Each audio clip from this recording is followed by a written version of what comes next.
Hello there, dear friends, and welcome once again to the Relaxed Fantasy Review. Today, we're going to be digging into the rarest played D&D character, the Artificer. The Artificer was not in the player's handbook. It was a class of character that was added in an expansion, Eberron, Rising from the Last War. But then, because it was an official class from the game, the 13th class, it was added in Tasha's Cauldron of Everything as one of the primary ones, and the entire class was gone over in that book. So even if you don't have the Eberron book, as long as you have Tasha's, you have everything you need to play an Artificer. Now, what's an Artificer? An Artificer is an enchanter. They are an arcane half-caster that specializes in magic items. We'll get into the details as we go, but just think of them as kind of like a dwarven wizard or a smith that also has magic.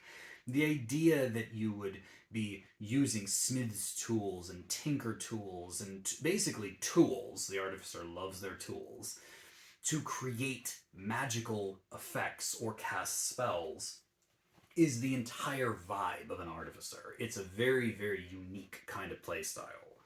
And we're going to be building one today from level 1 to level 5 so that someone who's unfamiliar with the Artificer can give them a try with what I consider to be the simplest way to play them. There's only 4 subclasses for the Artificer, being the, newest of the classes.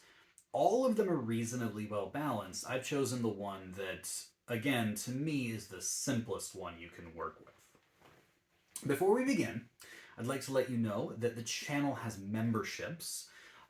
For just $1 a month, you can support the channel and what I'm doing here on YouTube. You see a join button below the video. If you click that, you get a little badge next to your name in the comments letting me know that you're a supporter and earning you my undying gratitude. So thank you for watching the video and for tuning in here on YouTube.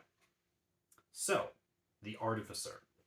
Let's start off by discussing what race we're going to be.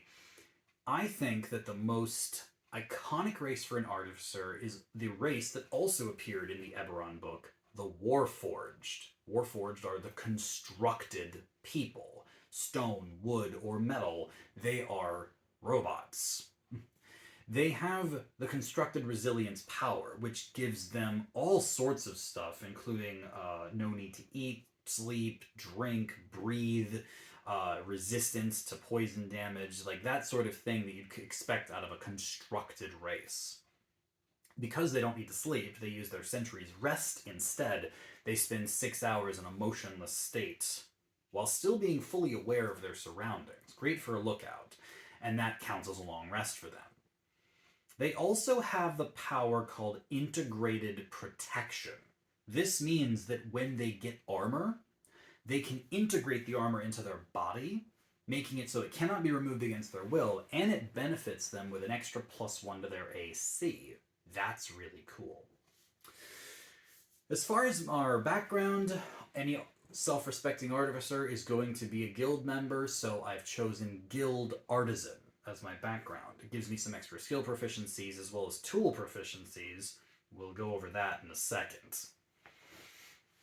As far as our skills go, Artificers are proficient in Constitution and Intelligence saving throws. They're intelligence-based casters, so that makes sense. And Constitution is a great thing to have proficiency in. And for this particular Artificer, I chose proficiency in Arcana, Insight, Investigation, Perception, and Persuasion. 2 from Artificer, 2 from Guild Artisan, and then 1 from Warforged. They get an extra tool proficiency and skill proficiency. So, level 1 Artificer. For our stats, I went with a 15 in Dexterity and put a +1 there, a 14 in Intelligence and a +2 there. That gives us 2 16s. And then I threw a 14 in my Constitution, a 10 in Wisdom, 10 in Charisma, and an 8 in my Strength. So we're not particularly strong, but we're not going to need to be.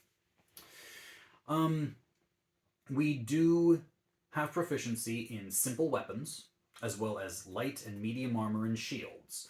So we're going to grab some scale mail, put that on, and once we integrate that into our body with our dexterity modifier, that's going to give us an AC of 17, which is not bad at all. That's really good for level 1.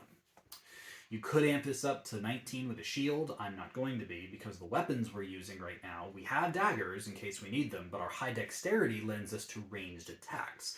I'm giving us a light crossbow to be using.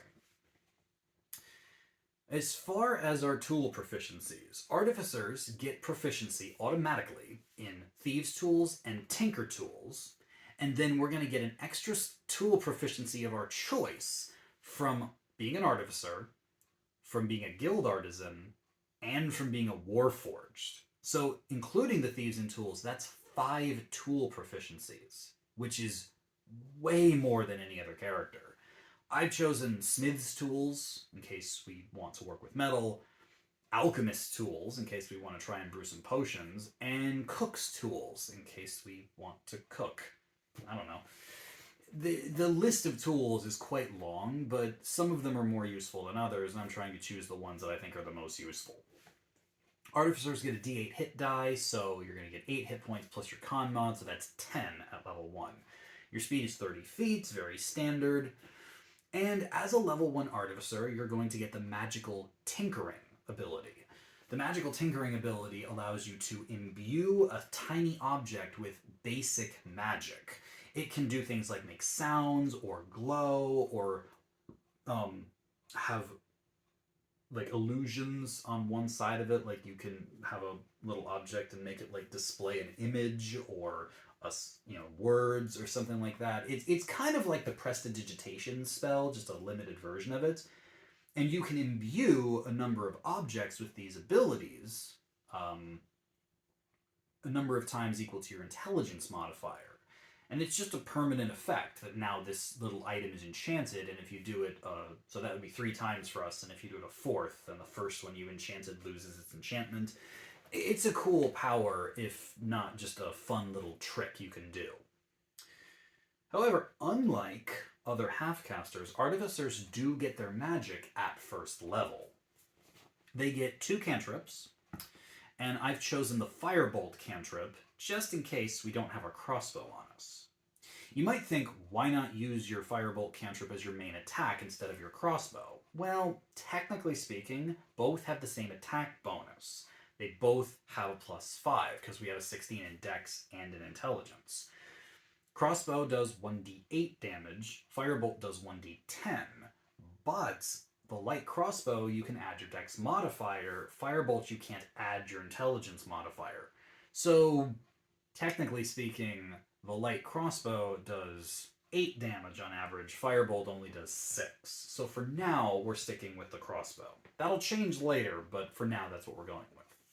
I also grabbed the Guidance cantrip, a really handy cantrip, which gives an extra d4 on skill checks as long as you think to use it before the skill check, for you or your allies. So real good for buffing skills up. Then you get a number of spells prepared equal to your Intelligence modifier and half your Artificer level rounded down. Because we're level 1, that means we get spells equal to our Intelligence modifier, because our Artificer level is 0.5 rounded down, that's 0. So we get 3 spells. And the 3 spells I'm grabbing are Cure Wounds, because we can learn that, Fairy Fire, because we can learn that, and Catapult. Catapult's an interesting one because it means that we can hurl objects at our enemies. So we can literally pick up an object that weighs a few pounds and throw it at creatures 90 feet away. They make saving throws to avoid the impact, and it does 3d8 damage, I think. We only have 2 spell slots, though, so I wouldn't be using that for this. I'd be saving my spell slots for Fairy Fire and Cure Wounds. Speaking of which, at level 1, using Fairy Fire to mark our targets in the field, I'm going to make the assumption that we are shooting our light crossbow. Round 1, we're using Fairy Fire, and then after that, we're just going to be shooting our crossbow at the marked targets. So, against a CR 1/4 creature, we would have a 90% chance to hit.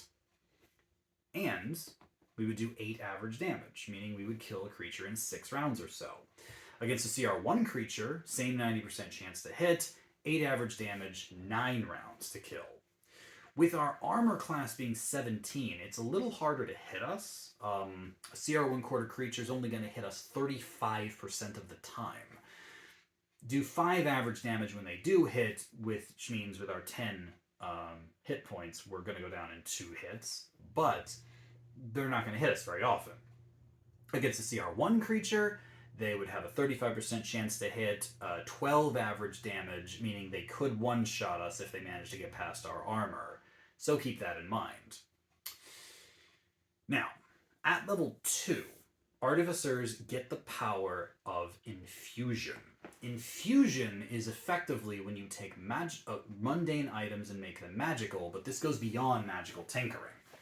You get to learn 4 different infusions, and there's a bunch of them. They're kind of similar to Warlock Invocations in the sense that you pick from a list. But once you've chosen the infusions you know, then you have to enchant items with them. I've chosen 4 infusions for this particular Artificer. Enhanced Defense, which allows you to add a +1 to the armor class of an armor item. Enhanced Arcane Focus, which lets us enhance the way we're casting our spells with a +1. Enhanced Weapon, which gives us a +1 to hit and damage from a weapon. That'll come up in a minute. And Replicate Item. Replicate Item is how Artificers can literally make their own magic items. Level 2, you can only make a short list of uncommon items, but I'm saying Bag of Holding, in case you ever need to, shove a bunch of stuff into a bag, you could make yourself a Bag of Holding and carry it that way. Once you know these 4 infusions, though, you can only choose 2 of them to be active at any given time. At the end of a long rest, you would choose what items you're infusing. For me, that's going to be Enhanced Defense, so I'm increasing my armor class to 18 by Enhanced Defensing my Scale Mail. I am going to do Enhanced Weapon, but I'm not going to talk about that with the crossbow because we're about to hit level 3.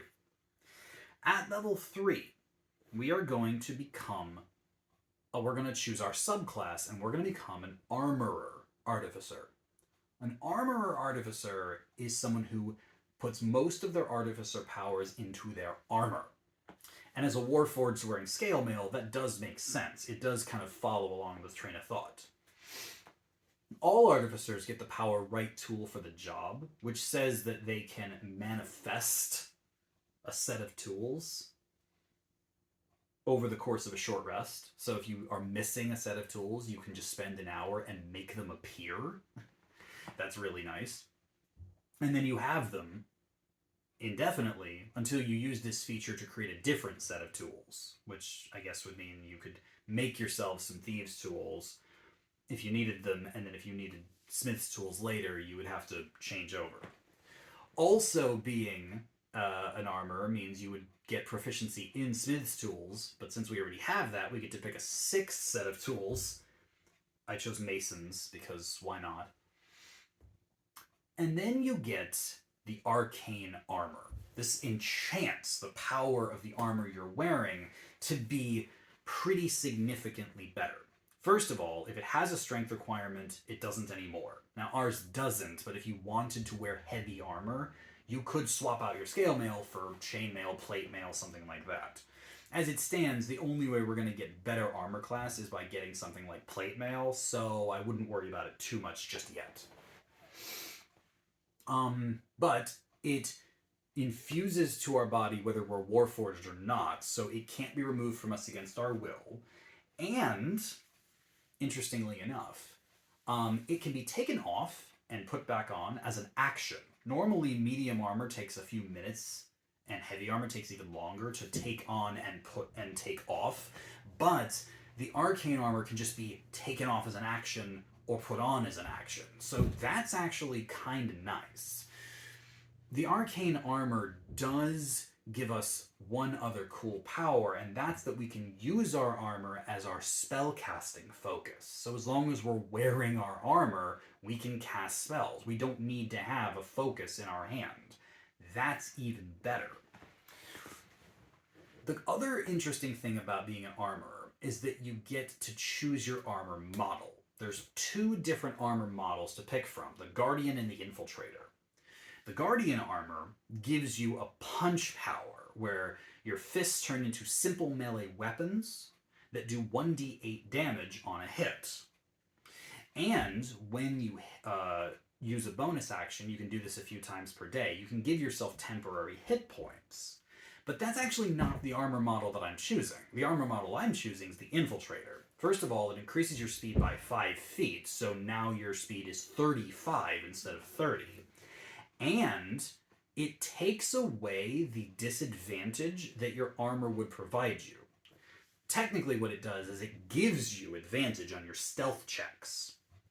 But heavier armors, like the scale mail that we're wearing, give us disadvantage on stealth checks because they're so clunky.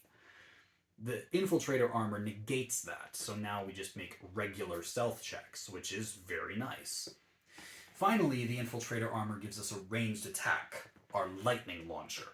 The Lightning Launcher does 1d6 damage against a creature that's 90 feet away. They're simple ranged weapons. And once per turn, it can do an extra 1d6 damage. So with the single shot that we're firing, we're doing 2d6. And the best part of all this is that the Lightning Launcher counts as a melee, or as a ranged weapon that can be fired with our intelligence. So we don't need to focus on our dexterity anymore. If we focus on our intelligence now, we can shoot the Lightning Launcher, firing off beams of energy with our intelligence, boosting both the weapon's attack bonus and its damage. So this is what I'm going to be enhancing our weaponry of. The weapons are our hands, and then the defense would be our armor. And that means that we're getting an 18 armor class and a Lightning Launcher that has a +6 to hit, does 1d6, well, 2d6, really, +3. That's better than anything else we were going to be doing. So here we are at level 3. We're casting Fairy Fire as our first action, and then every round after that, we're firing our Lightning Launcher at our enemies. We're going to be doing...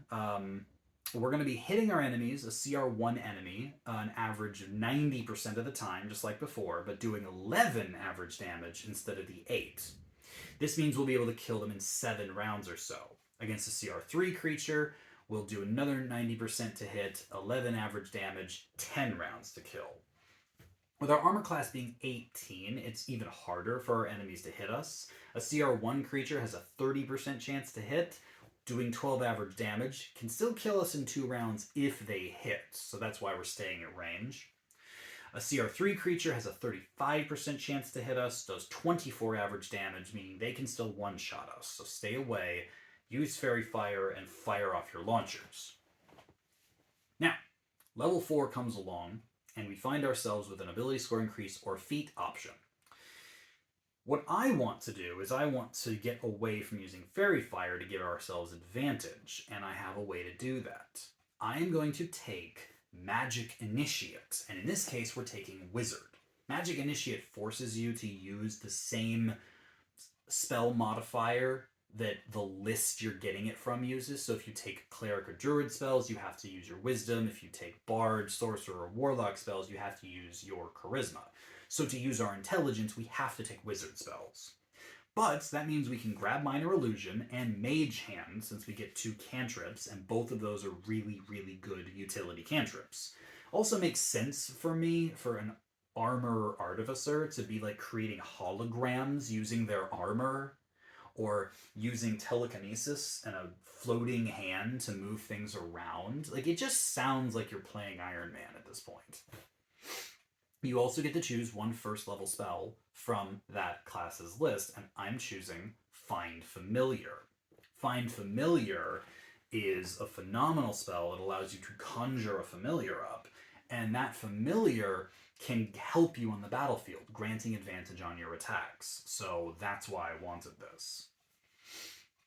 And this is going to be helpful once we reach level 5, because once we reach level 5, we're going to get second level spells. This is when the half-casters get their second level spells. I'm going to grab invisibility just to help us more with our stealth suit, but I'm also going to grab the spell Heat Metal. Heat Metal is the spell that we're going to really be leaning into when it comes to our damage. You cast it on a metal object. Usually it's an object someone else is wearing or carrying. In the event that we run into someone wearing metal armor, this is what we want to use. If they're holding a weapon, we can also use it on that, but I'd prefer to use it on armor, and I'm assuming that at least one enemy we're fighting has metal somewhere on their body. Whether it's a necklace, a ring, or the armor they're wearing, we can heat it. Once we have heat it, they then take automatic damage from the spell as long as they're in contact with the item. There's no saving throw involved. They just take 2d8 fire damage. Now, they also have to make a saving throw, a constitution one. And if they fail it, they automatically will drop the item if they're capable of doing so. But if they're not capable of dropping it, such as armor, we can just cook them. That way, they're not going to get their armor off while the spell's active. It lasts for a minute with concentration, so the only way they're going to stop the damage is to hit you. But you've got your stealth armor, which lets you stealth easier, especially if you, aren't wearing scale mail. If you upgrade to breastplate or something, then you'll have advantage on your stealth checks, and you've got the +5 boost to speed. So, you're going to be cooking people alive while also using your lightning launcher. As well, at level 5, you get extra attack. So this means that you're going to be able to shoot your lightning launcher twice around. Once for 2d6, once for 1d6. So, with our extra second level spells now, buffing us up, and the extra attack from lightning launcher, our damage is going to increase significantly. Every round, it's going to be 2d8 plus 3d6, and because it's an enhanced weapon, that's going to be +8. 2 boosts from our intelligence and the +1 from our enchanted weapon.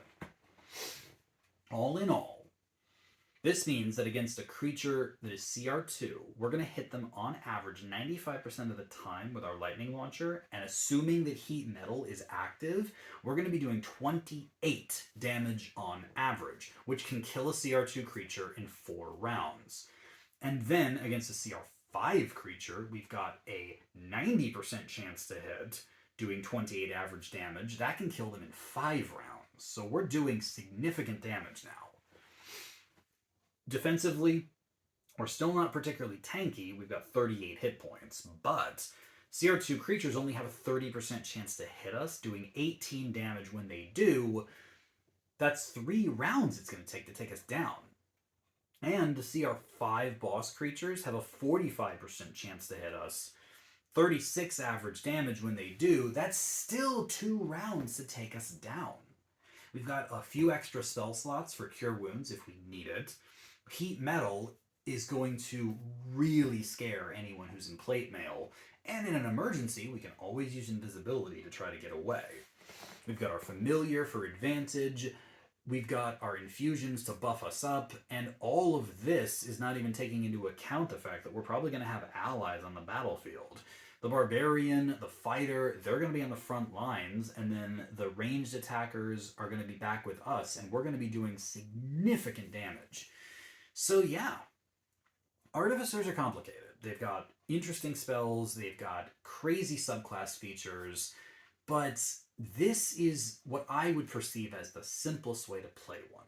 Just throw on some powerful magic armor and start shooting people with it. Use your spells, whether it's Fairy Fire, Heat Metal, whatever.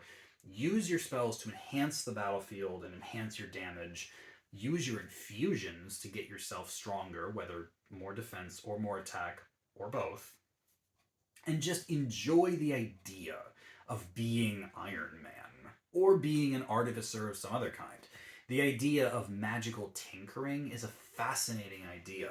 And you don't have to go metal punk, steampunk, or cyberpunk with this. You can still think of this as arcane.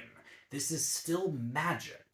It's just different magic. The Artificer is a wonderful addition to D&D 5e, and I think anyone who wants to enhance their powers and enhance their gameplay should try one. This has been the Relaxed Fantasy Review. If you enjoyed the video, please like and subscribe down below. Have a look out for that join button down there, and keep your eyes peeled for more videos coming down the line soon. Have a good one, my friends.